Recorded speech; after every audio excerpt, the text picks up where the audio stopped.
Okay, so next up we have Lori Aragon. Now, for those who don't know, Lori is the CNA who kind of implemented herself into the middle of this entire case. She was making claims that this was in her police interview, that she had checked on Alexee. She had asked her if she was okay. She told her to pull the call light if she needed anything. She talks about picking the baby up out of the garbage can, seeing the bag stuck to his face. All of this that was all caught on camera, and none of it happened. The first time that Lori enters into the scene is when Dr. Vasquez asks her to grab the keys to open the door. But before she can get there, Alexee comes out. Then her and her little nurse friends go into the bathroom several times. She goes in there quite a few times. She's in there with Leela, who's the cleaning lady. You know, she does go to the bag when she calls HT, and it looks like she takes something right off the top of it. But that is the extent of her involvement. But we're just going to go right in and listen to some of the things that she says. When did you become aware that there was an empty trash can? When the housekeeper had called me over and told me that the wastebasket was heavy, and she didn't want to look. So I pulled there was a clean lining already in there. So when I pulled that out, there was paper towels and balled up trash bags. And that's when I stuck my hand in the bottom. That's when I noticed it was a baby.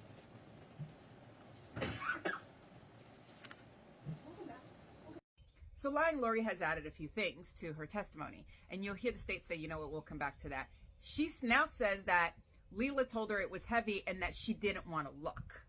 And that's why Lori went over there to look, and then she stuck her hand at the bottom and underneath the baby. Let's keep going. So where was this trash can located? In the patient bathroom, in the hallway.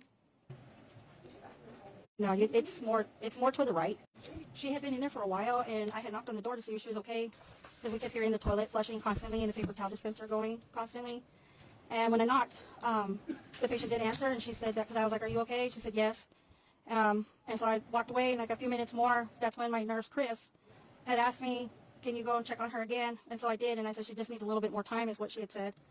So then that's when I think Chris waited a little bit, and then he waited and knocked on the door after the constant flushing and the paper towel dispenser going, and that's when he called me to bring the keys to open up the bathroom. So he told her if she didn't open it, we were going to open it. So, did you go inside of the restroom? Yes. And what did you do when you were inside the restroom? I checked the trash can and the toilet just to make sure nothing was there. There's a cabinet, and it's by the bathroom door when you come in on the right-hand side. Cabinet by the bathroom door. And did you also inspect that cabinet when you were looking in the toilet trash? Yes, ma'am. Was there anything that you located in or on around that? No. She checked the toilet and she checked the garbage can just to see if there was anything there. And then she also looked underneath the cabinet. What was she looking for? She's implying that she was looking for a baby. Because, I'm sorry, did the woman, were you expecting that there was going to be a bunch of bloody pads in a cabinet? And not only what exactly is she looking for? So that right there kind of was like, wait, what? Anyway, let's just keep going. And did you have any other interactions or anything else to do with that patient bathroom? Just when she had called me to notify me that the wastebasket was heavy. And then that's when I had told, because of what we found, that's when I told her to stop cleaning. So when the housekeeper showed you, or before you showed you that the wastebasket was heavy, you previously described it to have a liner, walnut paper towels and Underneath it? Did you remove those items from the trash? Yes, ma'am. When I picked up the wastebasket and felt that it was heavy, I removed the top liner. And on top of underneath the liner, there was balled up paper towels. And then underneath those were trash bags. And then when I removed those items, that's when I noticed there was a baby at the bottom. So what you're describing to me are different layers of what's located, or what was found in this trash bags. You said a clean liner, balled up paper towels, and trash bags. Yes. And on the bottom was three. Yes. What was located in? It was inside of another trash bag. Inside of another trash bag. Can you describe how this baby was inside of the trash bag? It was like they had twisted it and tucked the twisted part of the top of the bag underneath the baby. The top, where the opening is, that one? Yeah. The open part is twisted. You said that is tucked underneath. Yes, because when I went to stick my hands under, the bag loosened, and that's when it suctioned to his face, and that's when I knew that it was a baby. So you picked up the bag with the baby, loosened it, and it suctioned to his face. The Yes. bag suctioned to his face. Yes.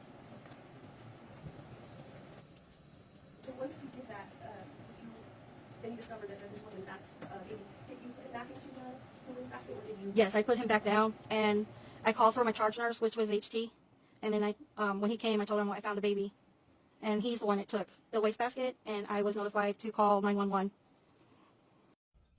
Okay, let's talk about all of the things wrong with lying Lori's testimony. She says that Leela didn't want to look. She goes there and she removes the top liner. Now, understand, we have showed this numerous times before, and I will show it again after we're kind of done and we sum everything up, is that the garbage can inside of the bathroom it had a liner in the bathroom, but when it was moved out of the bathroom, it did not have a liner. That's number one. So she says she pulled, there was looks like a crumpled bag on top. She says she pulled that off, and you can see that in the video. And she kind of gets down and looks a little more. She's now claiming she stuck her hand at the bottom under the baby. And when she did that, the bag came loose and suctioned to the baby's face. I'm going to tell you why that is a load of crap. Because for that bag to have suctioned to the baby's face means that the baby would have been alive. And when she moved the bag, she caused the baby to breathe in, the bag go over his mouth, get suctioned in, and then she puts him back down like that, leaves, everybody leaves back and forth, gets doctors, all this other kind of stuff, and baby passes away. That is what she is saying. We know that didn't happen. It would be great to an extent if that did. That means that they would have had time to save the baby, right? I mean, not that they tried, so maybe that's not a good thing. But it never happened.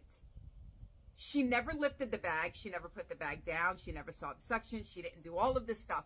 And we're going to see that with Leela's testimony, because Leela says that all she had to do was peek into the garbage can and she seen it right away. So lying Lori's testimony is 100%. There is almost nothing in her testimony that was true, except for that she did grab the keys and walk over to the bathroom. That's the only part that is true, and maybe or maybe not that she called 911. We don't know who it was that called 911. She did go into the bathroom. She did. If you actually listen to her full testimony, you're going to hear Gary Mitchell question her about her sarcasm. She made a comment to Alexee when Alexee went by, "Oh, when you got to go, you got to go." And then she said something else to the effect, we see her mocking Alexee, holding on and running down the hallway and pretending to be Alexee, completely mocking this woman who just went through a trauma. That trauma being that she gave birth and had a placental abruption. And I'm going to keep putting that in there because, guys, there is evidence to support that she had a placental abruption. There is evidence. It's in the case file. It's in the medical records. We will get into that later. But here's this woman who is basically bleeding out, and this CNA who is making fun of her.